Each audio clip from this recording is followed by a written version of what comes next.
A couple weeks in, how are you feeling about your group overall? Now, we love our group. I think they complement each other very well. So many different skill sets.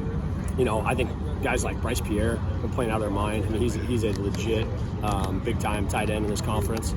And Ryan Morgan. I mean, we already knew about Jalen. We already knew about Messiah. But you add Bryce's progression and then Ryan.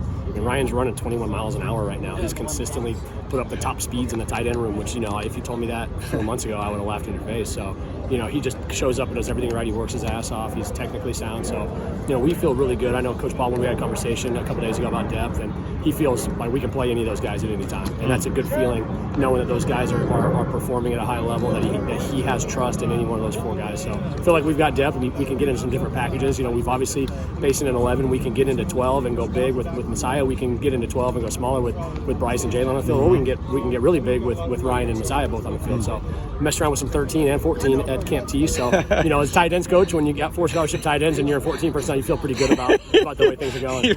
Right. What is it about Bryce that has sort of enabled this behind the scenes, this continued development? Yeah, it's a testament to his work ethic. He shows up every day. We talked about it. We talked about consistent effort, and I think that's the thing with him is he is as consistent as it gets. His mindset, his work ethic, his commitment to technique and doing things right, being in the weight room. I mean, he's committed to showing up and working. He's coachable. I think he and I click really well. I think the way we're doing things and the system, the way it's being taught, makes sense to him. And we've just seen like that progression has really taken off. And it started in spring and has continued through fall. He's turned himself into a damn good player. And Ryan, like you said, he's kind of a sneaky athlete because the way he looks, you wouldn't necessarily think he's not that longer bodied guy that you but it shows up. Yep, it shows up, and it shows up in all phases. It's not just he's not just a fullback in the backfield dumping people. He'll do it because he's physical, but like I said, he's running 21 miles an hour. I mean, last time we ran for time, we actually made it a competition in the tight end room. We said whoever runs the fastest, because he ran the fastest the last 2 times. I'm like, all right, if you don't think Ryan's the fastest, run faster than him. And he ran fastest again. I mean, he set a new PR at 21 miles an hour, which is a crazy speed, for a kid at 260 something pounds. So but all those guys are over 20 miles an hour. We don't have one guy in the tight end room on scholarship that's under 20 miles an hour. And he makes plays on the ball. Like he goes up and gets the football. There's something to be said about being dialed in, knowing the playbook, working your tail off, and then when you get opportunities, you're prepared to make plays, and he's done that. Yeah, obviously there's a lot of variables, but Jalen said his goal is to set the record for tight ends receptions in a year. It's a similar offense to the one that Chris Coyle did it in previously. So is that possible for him if he stays healthy and has the type of year that people expect? Absolutely. I mean, he's an unreal talent. The way he makes plays on the ball in the air, the way he can use his body to create separation. I mean, I think he's got that ability. It's not my place to set goals for those guys. I'm just going to coach them the hardest I can. At the end of the day, they got to make plays. But I think one of the things you look at the number of talented players we have on the offensive side of the ball when you go across the board, not just in the tight end room, but in the receiving room and backs that need to touch the ball.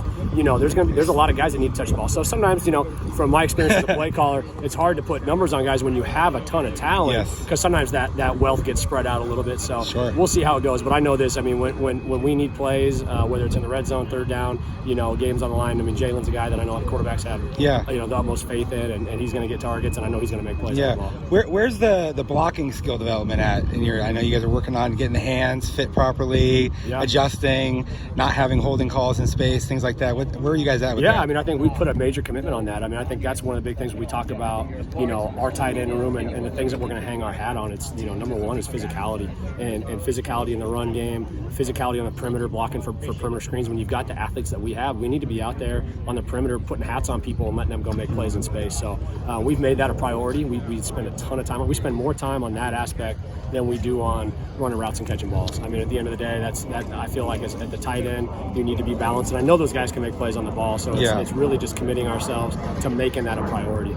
Kenny was talking after practice about wanting to see more passion from the offense. You've had a tremendous amount of success in your career at fostering the intensity, the atmosphere, all those things. What's your perspective on some of the key things that kind of go into developing that, and how you can, as a team, just kind of collectively move in the right direction? I just told our guys at the end, the best teams I was ever a part of were player-led.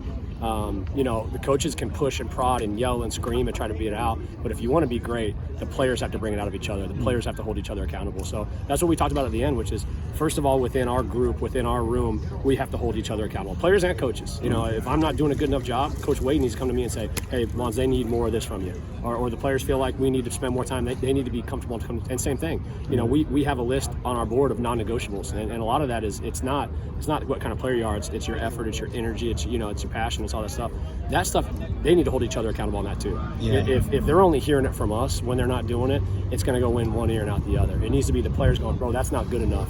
We need more from you. And then they need to be humble enough to allow their teammates to challenge them. And that's what a brotherhood is. And that, you know, we've talked about that a lot, going to Camp T and talk about becoming a team and becoming a brotherhood. A brotherhood is guys that go through like a 3.5 hour practice that's hard, and they're sweating and they're hurting and they're puking and all that stuff. Yeah. And they've gone through that together, so that they know when their teammate challenges them, they know that they're doing it out of a place of love. And so that's it. We just need to continue to foster that environment where guys feel comfortable enough to challenge their teammates, and their teammates have enough humility to accept it.